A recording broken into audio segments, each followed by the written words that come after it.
Good morning students. कालपर्यंत आपण types of reaction हा पार्ट स्टडी केला होता.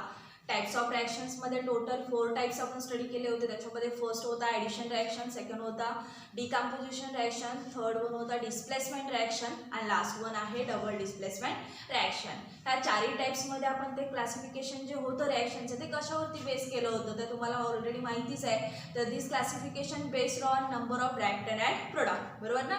रिॲक्टंटचे जेवढे नंबर ऑफ मोलिक्युल्स आहेत किंवा प्रोडक्टचे नंबर ऑफ मोलिक्युल्स काय आहेत त्याच्यावरती आपण ते क्लासिफिकेशन केलं होतं. आता ते क्लासिफिकेशन जे आहेत ते डेफिनेशन विथ सुटेबल एक्झाम्पल्स असं मी डिटेलमध्ये तुम्हाला एक्सप्लेन केले, त्याच्यामध्ये काही शंका नसावी. आता पुन्हा ज्यावेळेला रिॲक्शन प्रोसेसेस करायला स्टार्ट केलं त्याच्यामध्ये आपण काही रिॲक्शन ज्या आहेत त्यामुळे ॲक्टिव्हिटी बेस आपण स्टडी करणार आहोत. बुक्समध्ये तुमच्या बऱ्याचशा ॲक्टिव्हिटी दिलेल्या आहेत. जेव्हा तुमचं ऑफलाईन स्कूल वगैरे चालू होईल ना तेव्हा स्कूलमध्ये काही प्रॅक्टिकल जे आहे ते डेमॉन्स्ट्रेट केले जातात. त्या प्रॅक्टिकलच्या वेळेला तुम्हाला ॲक्च्युली ते ज्या काही प्रोसेसेस आहेत त्याच्यामध्ये जी काही हीट किंवा याच्याशी रिलेटेड किंवा केमिकल रिॲक्शन्स हा फॅक्टर बराचसा क्लिअर होईल.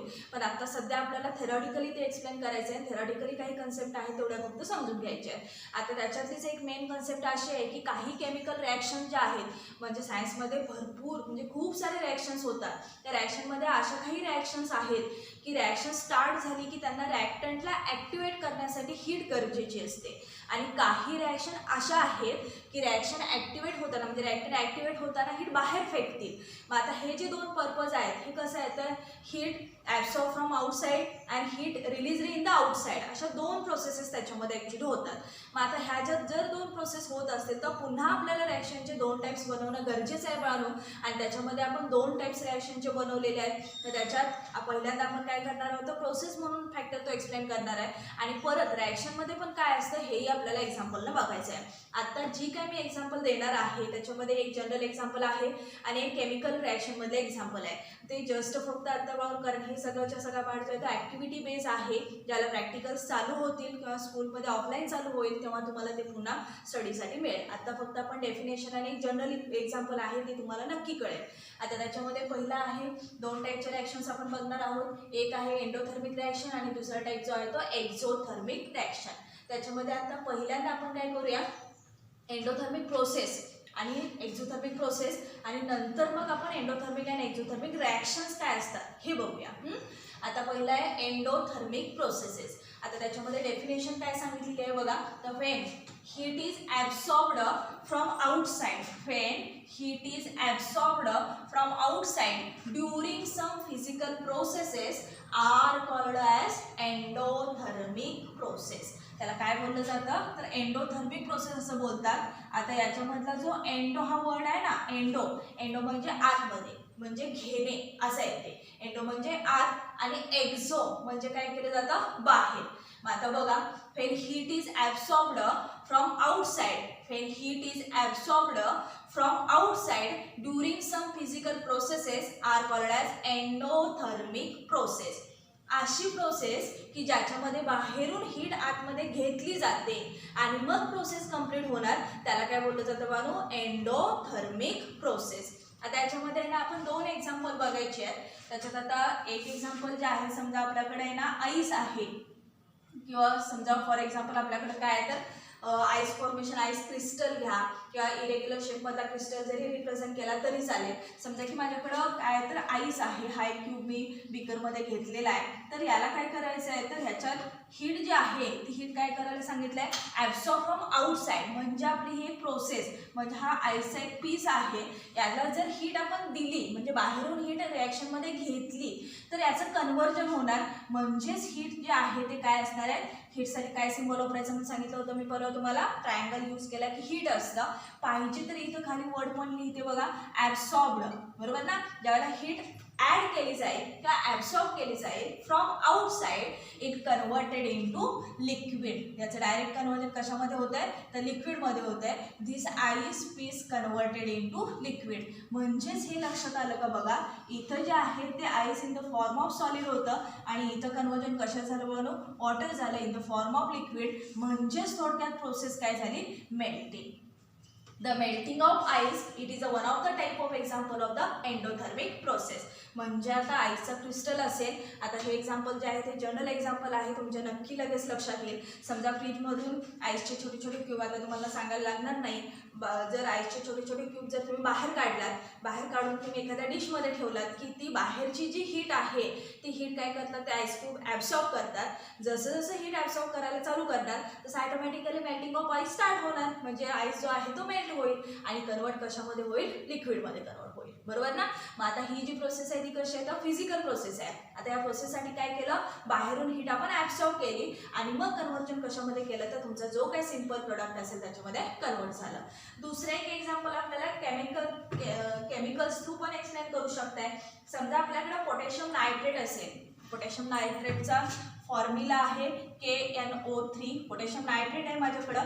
प्लस जर मी ते समजा वॉटरमध्ये टाकलं तर it dissolve in water and form potassium hydroxide and nitric acid. आता काय मिळालं बघा, हे झालं सॉल्ट, बरोबर ना, आणि हे झालं ॲसिड. आता हे काय होतं आपल्याकडं, तुमचं पोटॅशियम नायट्रेट, बरोबर ना, potassium nitrate dissolve in water, it form KOH and acid. बरोबर. ही केमिकल रिॲक्शन कंप्लीट झाली ना की याच्यामधून जी आहे ना ती हीट बाहेर टाकली जाते आणि त्यालाच काय बोललं जातं, हीट जी आहे ती हीट काय केली जाते, ॲड केली जाते. आणि ह्या प्रोसेसमध्ये पण तुम्हाला काय मिळणार, तर ॲब्सॉर्प्शन.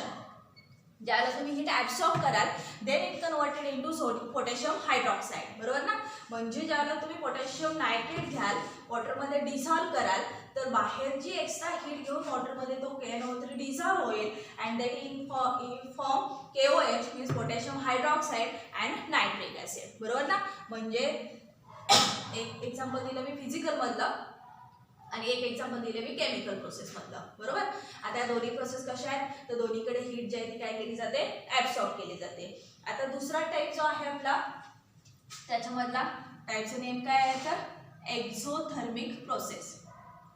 दुसरा टाईप काय आपला, एक्झोथर्मिक प्रोसेस. आता याच्यामध्ये काय काय असं बघूयात. एक्झोथर्मिक प्रोसेस जसं एंडोथर्मिक झालं ना, तसं आता काय एक्झोथर्मिक प्रोसेस. आता त्याची पण डेफिनेशन पहिल्यांदा बघूया आपण. डेफिनेशनमध्ये काय असणार आहे, when heat is released or evolved from heat is released or evolved in outside. म्हणजे कुठे टाकणार आपण, आउटसाइडला टाकणार during some physical processes are called as exothermic process. Okay. आता काय सांगितलं बघूया. आता काय केलं, मगाशी काय केलं होतं, हीट ॲब्सॉर्ब फ्रॉम आउटसाइड. आता काय सांगितलंय, heat is released or evolved in outside. आता मगाशी बाहेरून आतमध्ये घेतली, आता आतून आपण काय करणार, बाहेर फेकणार आहे. म्हणजेच आता when heat is released or evolved in outside during some physical processes are called as exothermic process.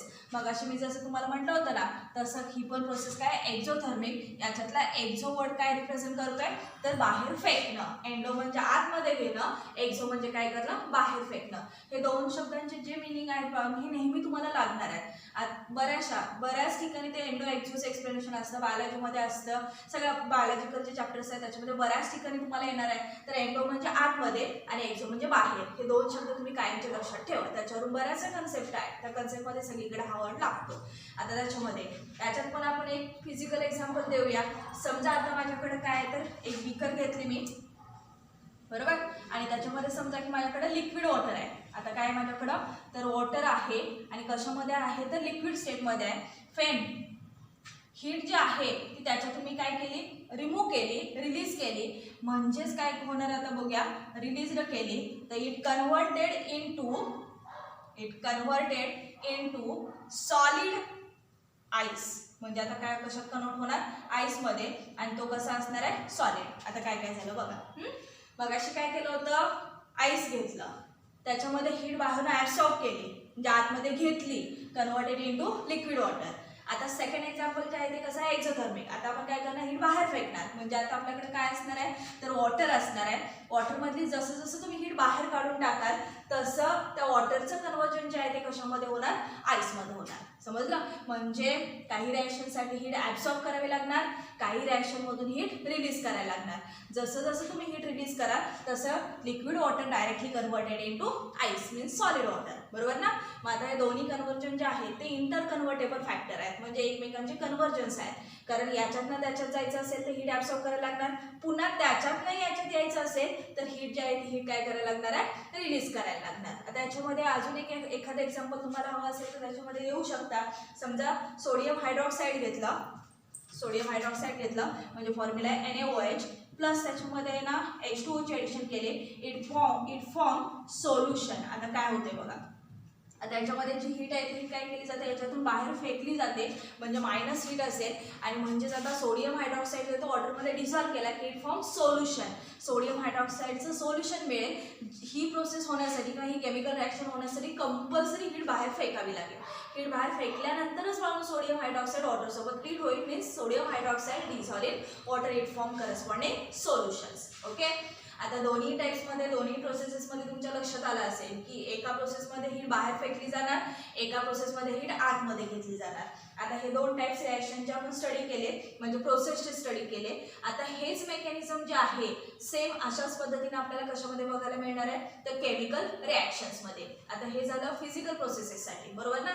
आता आपल्याला केमिकल प्रोसेसेस असल्या तरी आपल्याला ते देता आलं पाहिजे. आता देताना मी ॲक्च्युली 2 एक्झाम्पल तुम्हाला दिलेली आहेत पण त्या 2 एक्झाम्पलमध्ये फक्त आहे ना कन्वर्जन फॅक्टर आहे. ॲक्च्युली रिॲक्शन मेकॅनिझम कसं असतं किंवा केमिकल रिॲक्शनसाठीचं हीटचं मेकॅनिझम काय असतं ते एक दुसरं एक्झाम्पल देऊन आपण सांगूयात.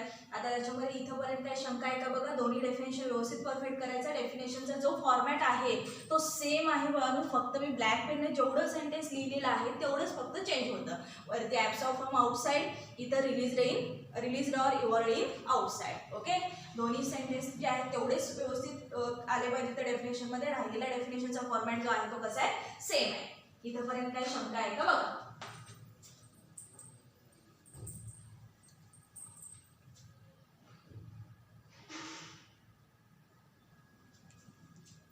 त्याच्यानंतर आता पुढे मगाशी बघितलं आपण एक्झोथर्मिक एंडोथर्मिक प्रोसेसेस. त्याच्यानंतरचा आता पुढचा पार्ट जो आहे तो एंडोथर्मिक अँड एक्झोथर्मिक रिॲक्शन्स. आता आपल्याला काय बघायचं मगाशी बघितलं आपण प्रोसेसमध्ये आपण फिजिकली शक्यतो सगळ्या रिॲक्शन सांगतो असं मी म्हटलं तुम्हाला. ह्या फिजिकल चेंजेसमध्ये जे काही हीट ॲब्सॉर्प्शन हीट रिलीज हे 2 फॅक्टर स्टडी केले. आता जर केमिकल रिॲक्शन्स किंवा केमिकल प्रोसेसेस जर स्टडी करायचे झाल्या तर त्याच्यामध्ये सेम तेच वर्किंग मिळतं. त्याच्यामध्ये आता स्पेशली डेफिनेशन सांगायला पाहिजे असं काही नाही आहे. बट इन केमिकल रिॲक्शन्स किंवा chemical processes these are of 2 types endothermic and exothermic chemical reactions.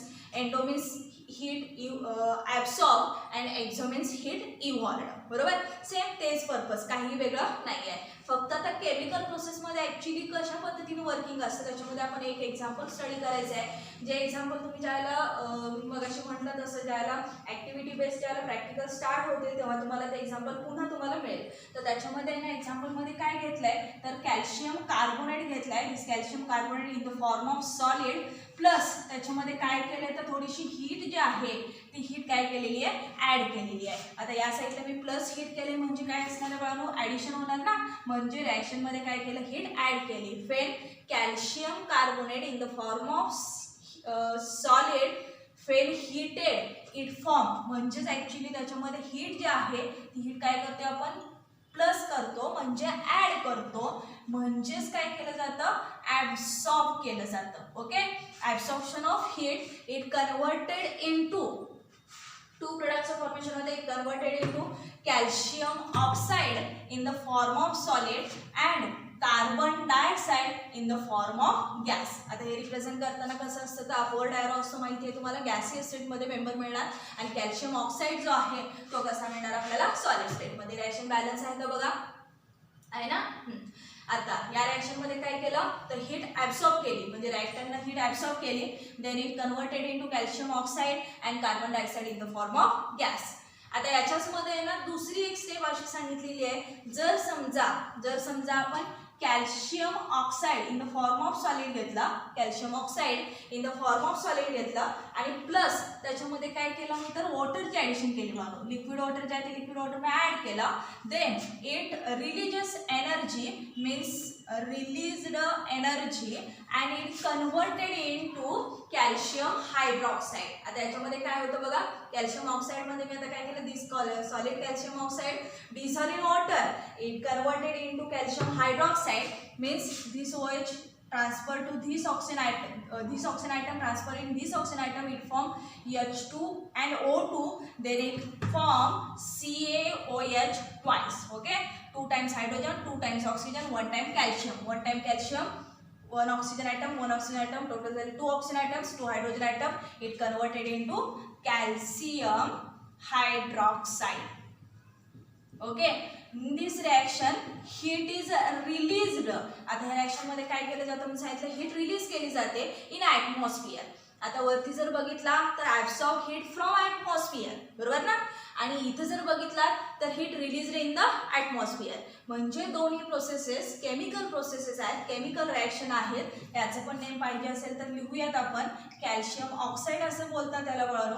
This calcium oxide in the form of solid state, this calcium oxide dissolved in water, it releases energy in the atmosphere or heat in the atmosphere and get converted into calcium hydroxide.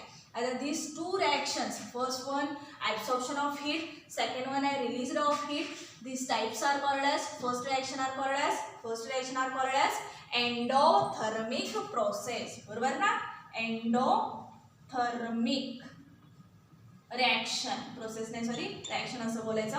आणि this type of reaction called as exothermic reaction, बरोबर का. These reaction are called as endothermic reaction, second one are called as exothermic reaction. Endo means reaction मध्ये heat घेणार, म्हणजे बाजू reactant साइडला heat आली, आणि एक्झो म्हणजे बाहेर टाकणार, म्हणजेच ती कुठे येणार आहे, प्रोडक्ट साइडला हीट आली. समजलं. म्हणजे आपल्या बऱ्याचशा केमिकल रिएक्शन्स पण अशा आहेत की ज्याच्यामध्ये हीट ॲब्सॉर्प्शन आणि हीट रिलीज हे दोन्ही फॅक्टर तुम्हाला स्टडीसाठी मिळतील.